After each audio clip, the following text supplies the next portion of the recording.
Okay, so let's have a look at the image management now. The image management functions, which is part of the control, the reliability, and the daily operations, automates the upgrade process for image software or software patches. To better understand the matter and usefulness of the image management, let's see why, what, and when to use it. Why is the image management process so crucial? If you have many switches to manually upgrade one by one, it will first take a long time, during which you need to be dedicated for the upgrade process, right? With all the risks of human errors and fatigues that may involve this process. How does it work?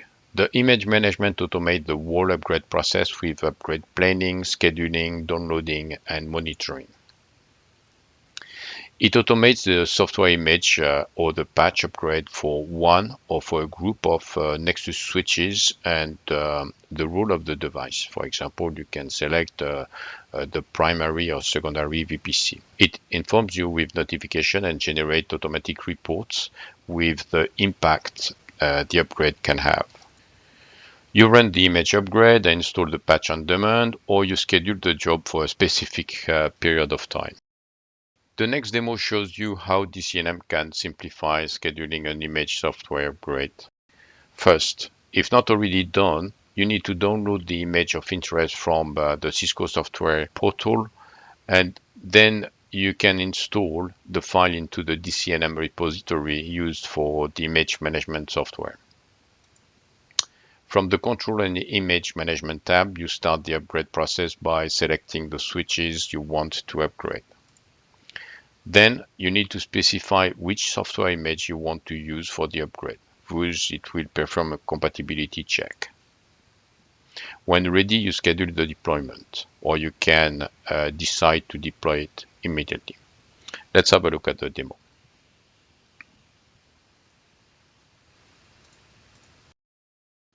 From the left sidebar, select the control menu, and from the image management section, select the image upload. As you can notice, there are already two software images, 936 and 1011. If you need to upload a new image, just click on the plus sign. Now select the Install and Upgrade tools. Go to Installations. You have the choice between ISSU or EPLD image. Select ISSU and then select the switches to which you want to perform the upgrade. In this scenario, you will upgrade all switches running the version 9. Go to Next. By default, DCNM creates automatic ISSU reports, so you are informed about the risk of performing the ISSU. You can select if you wish to upgrade first the primary VPC device or the secondary, or if you don't care. For this demo, you don't care. Go to the Next and select the image. The software image can be applied on a per switch basis or globally to all selected switches. As of now, you want to apply the software image 1011 to all switches running version 9. Select to autofill the selections. Then go to Next. The process for pre-installation check starts. You can go to Next to deploy immediately and schedule the upgrade process. You wish to schedule the upgrade for late in the coming evening.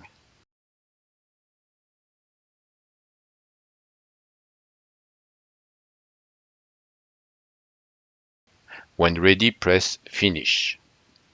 You can select the planned upgrade for details if you wish. The day after, you check the upgrade and you can see it is completed and the time it was completed. You can open the upgrade for further details. You can view the post ISSU report. Select it. It opens the details report for each switches with the version installed. You can see the post check with the status passed.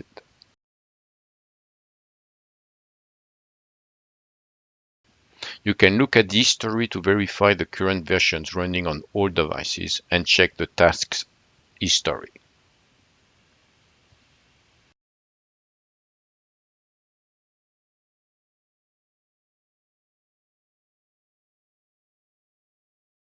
This is the last section of this module 4, Return Material Authorization, also known as RMA. This is another crucial process that DCNM can automate using two approaches. Either you can leverage POAP for zero-touch process, or you can go through a manual RMA. The key difference is that POAP will automatically send the new config file during the boot process of the switch. Hence, for this POAP, DCNM runs the DHCP server functions, while the manual process requires you to boot the switch without DHCP server. However, you have to pre-configure the management reachability information for the out-of-band management, including the hostname manually. From the Fabric Builder space, you need to select the node you wish to replace. Right-click on it and set the mode to Maintenance. After a few seconds, the system is set to maintenance mode. You can then disconnect it and replace it with the new device. The node must be replaced with the same model of switch, the same ASIC type, and the same physical port. In POAP mode, you can provision the RMA without touching the device configuration. That means that the DCNM is listening for DHCP requests for the new hardware. The new device will appear after it has been powered on. Validate the device to replace and proceed to the swap. The device will be auto-provisioned with the exact same configuration. It will take around 15 to 20 minutes to be fully configured, depending on how long is the initial configuration. However, during this process with a VPC pair, the traffic will not be interrupted. When ready, you can move the device back to the operation mode. Okay, in this module, we have seen the policy manager, which is the brain of DCNM, which relies on policy templates to automate different deployments of fabric, networks, interfaces, services, etc. We discussed about the freeform policy that allows the end user to push any CLI configurations to be synchronized with DCNM database. How deployment and operations using DCNM can be so reliable.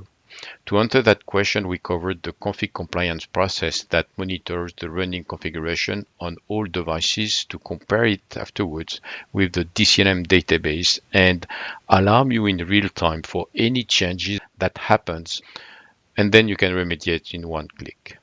On the other hand, remember that if you want to push a configuration using a CLI from the console port of a switch, for example, and synchronize it afterwards with DCNM database, you can use the host port resync policy templates to sync up any out-of-band switch interface level configurations made via the CLI with DCNM. We talk about image software and patch upgrade that you can automate and schedule at any time with DCNM. And finally, DCNM embeds the functions to automate the replacement of a switch with zero downtime. That's what we just saw. So this concludes the module 4, and thank you for watching.